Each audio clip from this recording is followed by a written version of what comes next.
Washington Grown is brought to you by the Washington State Department of Agriculture's Specialty Crop Block Grant Program and the Washington Hospitality Association. Hi everyone, I'm Christy Goranson and welcome to Washington Grown. Living in Washington, we are so lucky to have an abundance of locally grown food. And farmers markets are a great place to pick up a few items, maybe meet a few friendly faces. But how does it all come together? This week in Washington Grown, we're going to show you how a vacant space turns into your favorite local farmers market.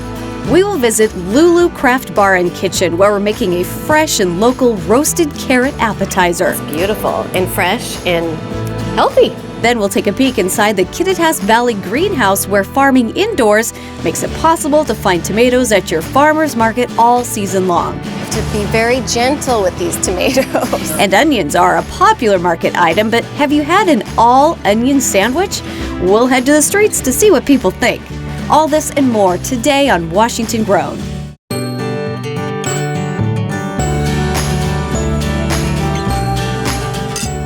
at that! Good job!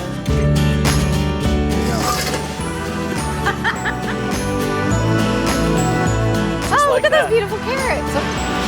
You gotta go fast. Hot diggity. How good does that look? いただきます。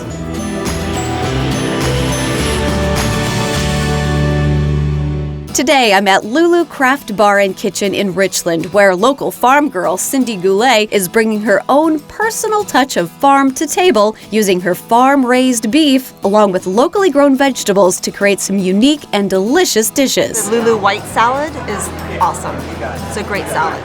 My favorite would be the grilled cheese and tomato soup. I feel like that is just like a classic standby. It's just ooey gooey and melty, and you dip it in and it's delicious.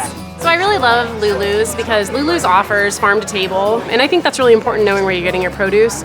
We live in a really heavy agriculture area, and I want to spend my money where local farmers are producing my food and bringing it to my table. Owner and chef Cindy grew up in this area and knows firsthand about the fresh abundance of meat and produce found here. I grew up north of Tri-Cities on a farm. Went to WSU. My whole family still lives around here, so I really wanted to somehow tie that into our restaurant. What are some of the favorite dishes here at Lulu's? And the roasted carrots is a popular dish. Some of the appetizers that we make, we do a pimento cheese spread that's very unique and interesting. And we do some really great salads. So we do it's called a Lulu White, and it's all white vegetables, and so that's a very unique, with a white balsamic vinaigrette, and so that's a really unique, interesting dish as well. Later in the show, Cindy is going to teach me how to make their popular roasted carrot appetizer. That's beautiful and fresh and healthy. Yeah. I don't know why I sound surprised. It's healthy. Sometimes it's hard in the restaurant, right?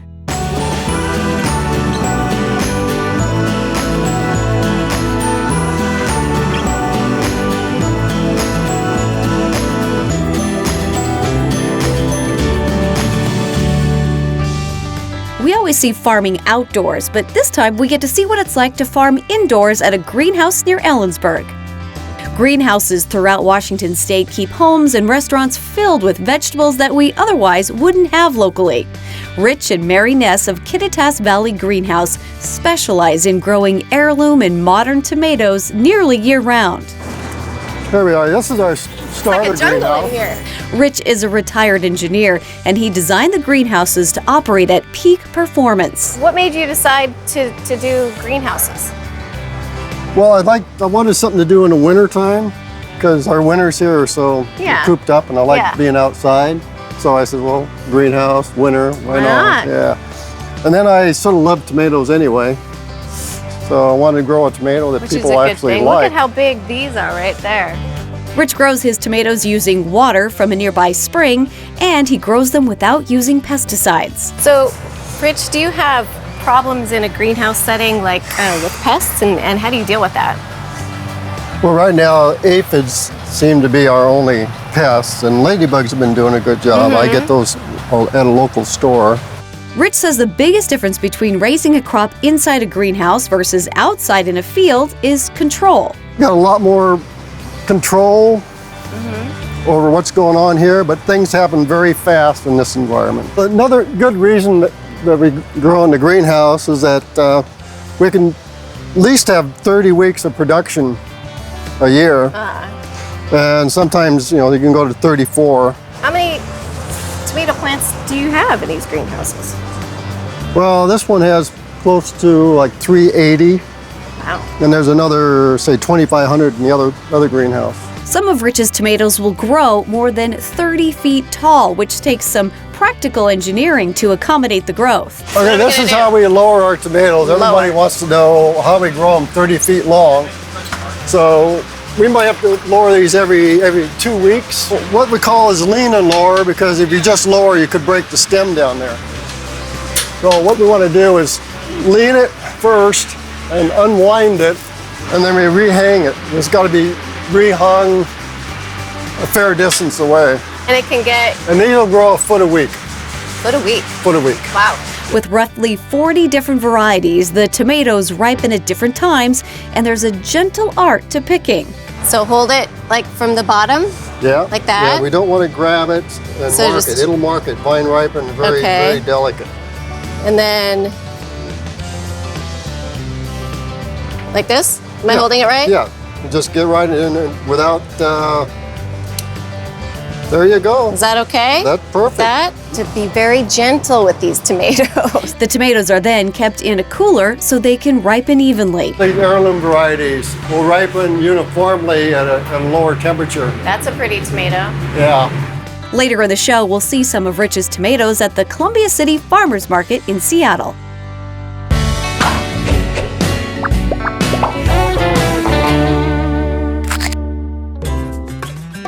Most of us associate the tomato with our favorite Italian dish, but the tomato actually originated in Central and South America and only spread to Europe in the 1500s with the Spanish colonization of the Americas.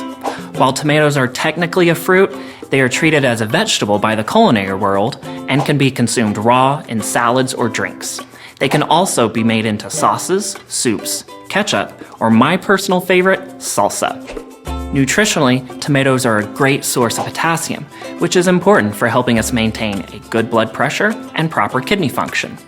The bright red color of tomatoes is due to lycopene, a type of antioxidant that helps keep our cells happy and healthy.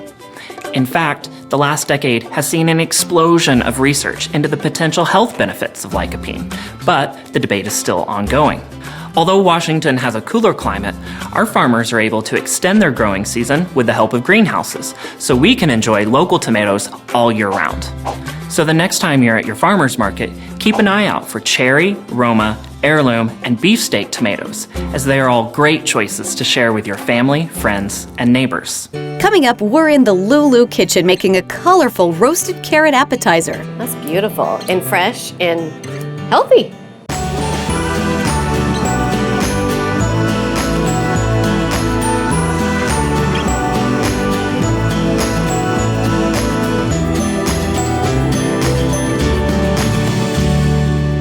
We are back in Richland at Lulu Craft Bar and Kitchen, where they're serving up some delicious farm-to-table dishes. We live in Pasco, and this is one of our favorite spots. Great meeting place to come after work or in the middle of the day for a nice lunch. Chef and owner Cindy Goulet says that an important part of the restaurant is to work with farmers and farmers markets to incorporate fresh and locally grown products as much as possible. You know, this is such a huge agricultural area, and so to really shine a light on it, to really let them know what is grown in this area. What are you and I gonna make? So we're gonna make roasted carrots with a harissa sauce. It's got some Greek yogurt on it, and then it's got some roasted garbanzo beans. So what do we need to do first? So the first thing we're gonna do is we're gonna start with making the harissa sauce. So harissa is an African spice. And so what we do is we roast peppers, and you can roast them on the stove here. After the pepper is roasted, we peel the skin off and take the seeds out. Get it all black and then... you take the black take off. it off. And then what you would do is you would just give them a quick rinse, and that kind of gets all the rest of the black off of there. You grew up on a farm. I grew up on a farm.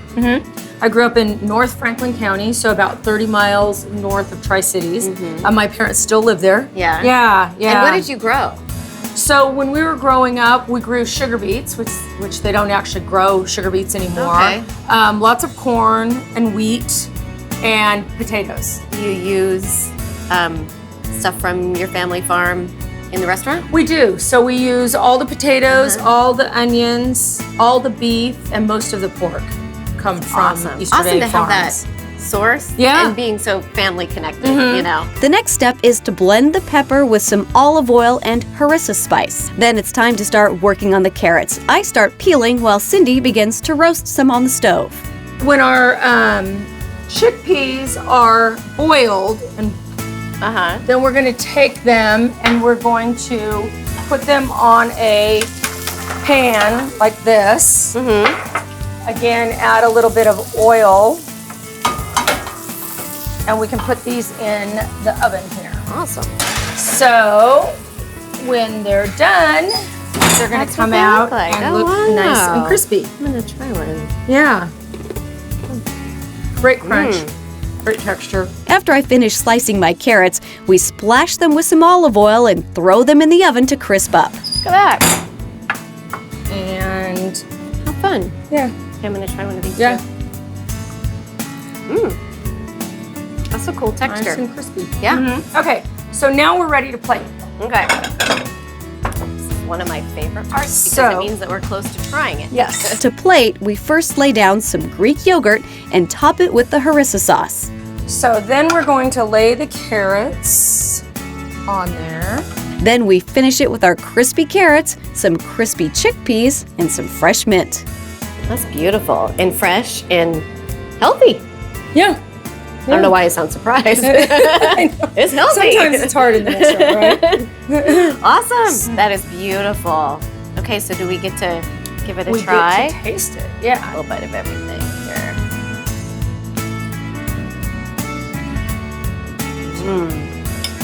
That was good. I love the chickpeas that are crunchy. And then the yogurt is a little bit warm from the roasted carrots and it's nice and creamy. Yum. Awesome. Thank you so much, You're Cindy. welcome. This is great. I'm going to eat some more. To get the recipe for Lulu's roasted carrots with harissa sauce, head over to wagrown.com. Leek, shallot, green onions. They're all part of the allium family of vegetables, and the leek is one of those plants that most people don't know what to do with in the kitchen. I'm meeting with leek grower Tim Terpstra to learn what makes the leek a perfect crop in the Skagit Valley. You know, we grow what grows well here. This is a good kind of cool, wet marine climate. It's a slow-growing crop, and they can overwinter here. You know, they're tolerant to pretty cool temperature. Yeah, so Washington leeks, this is just a good climate. Yeah. Leeks are an excellent source of vitamin K, and after a quick tutorial, I took a turn at harvesting. Right out. Baby. Oh, Oh, see? Skilled the whole work, thing. farm labor. sorry. And it should just pop right out. Don't worry about crushing the leaves. There you go. Good. Did it that time. I didn't ruin anything. Later, I talked with Tim about some of his challenges as a farmer in the Skagit Valley. One of the reasons that we grow leeks is because they don't have a lot of pest and disease problems. There are little things, they get thrips, but we haven't really seen much problem with that. It's meaningful work, you know? I mean, people have to eat. We're growing healthy food. We're growing it what we think is the best way to grow it, organically, and we have really good people that work with us on the farm. Tim says they work hard to find a balance between irrigating their farm while also protecting the salmon and water resources. We do a lot of irrigating here in the Skagit. We have, of course, on our pump that's taking water out of the river, we've got a big kind of screen on it so that we're not sucking up any salmon or anything like that. We try to be responsible with our timing, so we try to just put on the amount of water we need and nothing else. To better understand some of the conservation challenges farmers of the Skagit Valley face, I'm meeting with Brandon Rusin with the Western Washington Agricultural Association to ask him what makes this area so unique. Really, this is only a couple places throughout the world can mirror what we have here. We just have a tremendous opportunity to grow a number of different crops. What other kind of issues do the landowners kind of run into in this area? In the turn of the late 1800s, mid 1800s was diked and drained for this, what we see around us. And some folks would like to return that back to its pre-existing condition and restore it to salmon habitat. And of course, our job at my organization is to balance that that desire, that need to recover salmon, Chinook salmon, with the needs of our growers and the need to keep an agricultural economy and industry vibrant and well here. It's very easy that this could turn into shopping malls or parking lots or houses and a number of different things. But these folks here are managing this ground and this landscape for the long term. For the long term, you betcha. You know, that's truly a tremendous testament to the folks who came before to create this and the ongoing work that's being done to preserve it. Coming up, we're stopping by the Columbia City Farmers Market. And we'll be in the Second Harvest Kitchen cooking with fresh farmers market ingredients to make a summertime quiche.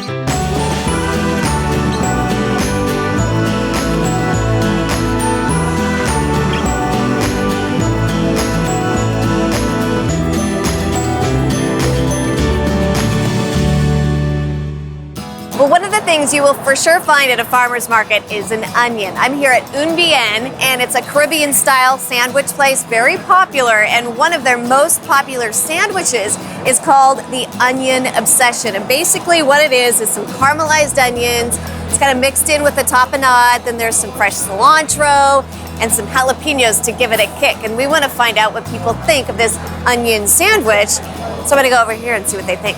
Do you eat onions a lot? Yes. Do you? What do you like them on? Everything. Sauteed onions are just kind of the basis of, a lot of the stuff I cook. Who's this little one here? Emma. Emma. Hi, Emma. Are you going to have an onion obsession sandwich for us today? She's like, no, I'm going to eat the receipt. Well, have a go. Right. Yeah. But we should probably get napkins, too. Yeah. I have a feeling it's going to be kind of juicy. So an all-onion sandwich. Pretty good? Thumbs up? Very good. You don't have to have meat necessarily with a sandwich. No. I like it. Yeah, I give it a thumbs up. Yeah. Well, this whole time I've been asking other people to try the Onion Obsession sandwich, and I've been smelling it, and it smells delicious, but I haven't tried it yet. So now it's my turn. All onions. Never had an all onion sandwich, but here we go.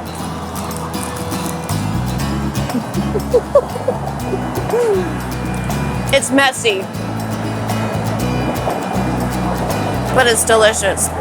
My next stop in Seattle is the popular Columbia City Farmers Market. For close to 20 years, this market has been providing the surrounding neighborhood with a huge variety of Washington-grown products. I met with the executive director, Chris Curtis, to learn about the goals of this market and how it got started. We're going to have a critical mass of farmers here every week. The majority of the vendors are going to be farmers, and you're going to be able to buy direct from farmers everything that's grown in Washington State. So that was our goal from the beginning, and we've been able to meet that goal every week, every year since then. Yeah, critical mass. I like that. A critical mass. No, it was important to us that at least 70% of our vendor base be farmers. What is the future of farmers markets? That's a very good question. I think right now Washington State has 150. Wow. And I think that over the last 10 years or so, we've seen some come and go. I think when you position a market with as I said, with a good number of farmers, and there's a lot of selection and the quality is high, and you've got a shopper base that can support it, then a farmer's market will succeed.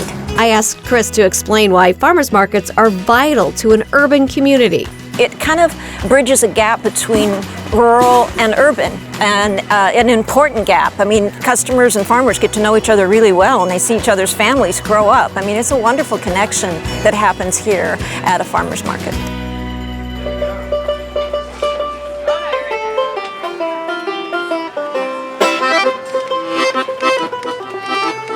What are some of the more popular foods that you have here? Well, this is still spring, so we're just now starting to see some of the early summer crops come in. Well, this is the first day for cherries and berries, and those are both iconic Washington State crops. As Chris and I were walking through the market, I spotted someone I knew. Well, look who I found. This is Dave from Kittitas Valley greenhouses, and we found your booth here at Columbia City. So you're all set up and ready to go, and it's been pretty busy, I saw earlier. Oh yeah, we're one of the most popular booths here, I'd say. I didn't get to try a tomato back at the greenhouses, so can I try one today? Absolutely.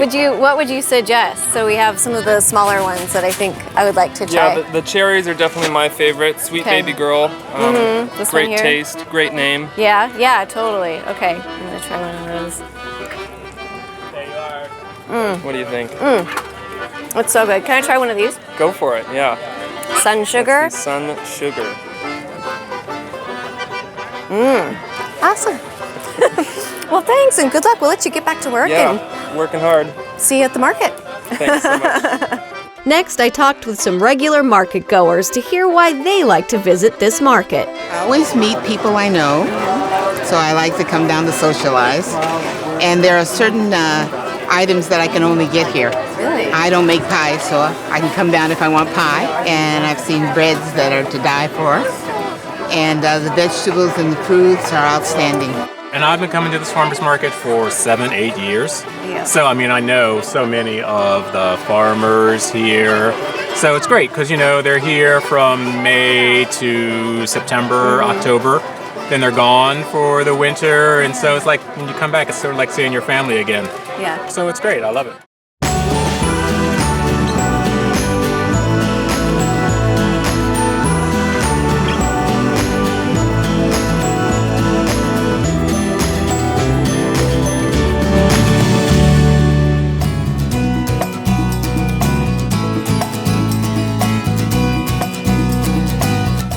I'm here with Kristen, and we are in the kitchen at Second Harvest Food Bank, ready to cook up something delicious. And they do a lot of cooking in this kitchen. It's like a teaching kitchen for the people who use the food bank and get food out of the warehouse. Yep, and we're happy to be here today and use their beautiful facilities. Oh. And talk a little bit about farmers markets. I love it. You like farmers markets? Oh, I do. Look at these beautiful tomatoes. You can find these often when they're in season at farmers markets. These are gorgeous. And just exploring different kinds of produce that we can grow in the area. One of the best ways you can find different kinds is just to go to the farmers market and see what you find. And like this guy right here. A beautiful leek. It's a leek. But you know, some people might be intimidated by this and not know quite what to do with it, but then you see it at a farmer's market and you're like, tell me about it. Exactly. That's the number one thing you can remember when you go to the farmer's market is that the farmers, no one knows produce quite like the farmers. It's what do we need to do? What are we gonna make? Well, so one of my favorite things to do in summertime is to make quiche. Because we can make it in the morning and then go do whatever we're doing during the day, and we come back and it's ready. And it's nice. So what do we need to do first? So we're gonna start, and I just have a pre-made pie crust, and we're just gonna roll it out and like kind of pre-bake it a little bit, so that the bottom of it stays nice and crispy. So I've just rolled this one out, and then we're gonna shape it together. But that means we're gonna have to agree on how we shape our pie crust. I know, are you a fork user? I'm a crimper. You're a crimper. Yeah. Me too. Okay. Our styles so we match. agree. We're in luck. Okay. So a lot of times, and this is the same thing, like these pre-made pie crusts, sometimes they can be really tasty and they just make it easy during the summertime. You can start folding over. And so how do you crimp your sides? Should we see what method you use? I mean, I kind of turn it under, right? Yeah, that's what I do. And Me then, too. And then I go back and pinch. Do the pinch thing, like the thumb and the finger. Yep. Yeah. We're just gonna throw this in the oven. I'm not gonna poke it or anything. We just wanna let the bottom of it get a little bit set. Right. So I'm just gonna put it in for about 10 minutes and then we'll pull it out. And while it's cooking, we'll get some of the fillings for our quiche ready. The first one is our leek. Leek, okay. Yeah.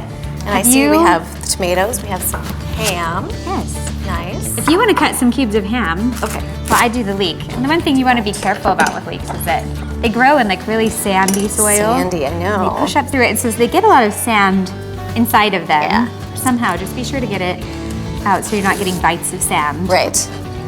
It was really fun going to the leek farm and seeing how they harvest it. And you know, they just are equipped with these like really sharp knives, and they just get down there and dig it out and then whack the tops off and put them in a bin. Oh, cool. Next, I chop some fresh parsley and tarragon while Kristen begins to saute the leeks. Then we start to make the base for our quiche. Kristen whisks together Greek yogurt and flour while I add in eggs. Okay, so now that we have this all whisked smooth, we can add our herbs to this. Okay. And we have Gruyere cheese. Okay. And the ham. So we'll just add it all in here. Can you smell? It just has a wonderful, I think it's the tarragon. I think that's a lot of it. It has a great smell to it, Gives you're it right. such a vibrant smell. Yeah. Now when do the tomatoes come into play? So we're gonna put those on top of our quiche, and they just look beautiful and decorative on the very top. When our filling is all mixed, we slice our heirloom tomatoes. And once our pie crust is ready, it's time to put it all together. Got a lovely pie crust ready to go, ready to hold up to our quiche. We are ready. So I'm just gonna pour all of this in. And we've got our gorgeous As simple as it tomatoes. gets. It's really pretty. So let's just put all of our beautiful tomatoes on here, some in different directions. Add tomatoes.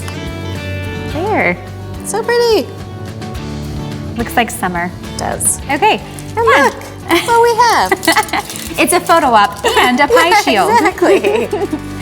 So we're just gonna cover the edges of our pie crust so it doesn't burn too much. Once the crust is covered, we send our quiche to the oven for about 50 minutes. When it's baked and ready, we both try a slice. Great. Bon appetit. Summertime meal, I think. All those fresh vegetables. Very good. Yeah, the leeks taste wonderful. The Greek yogurt helps it really have like a smooth but not too heavy of a texture. It's a great idea. It's a great summer meal that way. You can just end on a light, the tomatoes. filling note. Perfect. Good job. Thank you. To get the recipe for Kristen's leek and tomato quiche, head over to wagrown.com. From leeks and tomatoes to beer and wine, you can find a variety of local fare at your neighborhood farmers market. And it's a great experience for food lovers, for kids, and for the community. That's it for this episode of Washington Grown. Thanks for watching.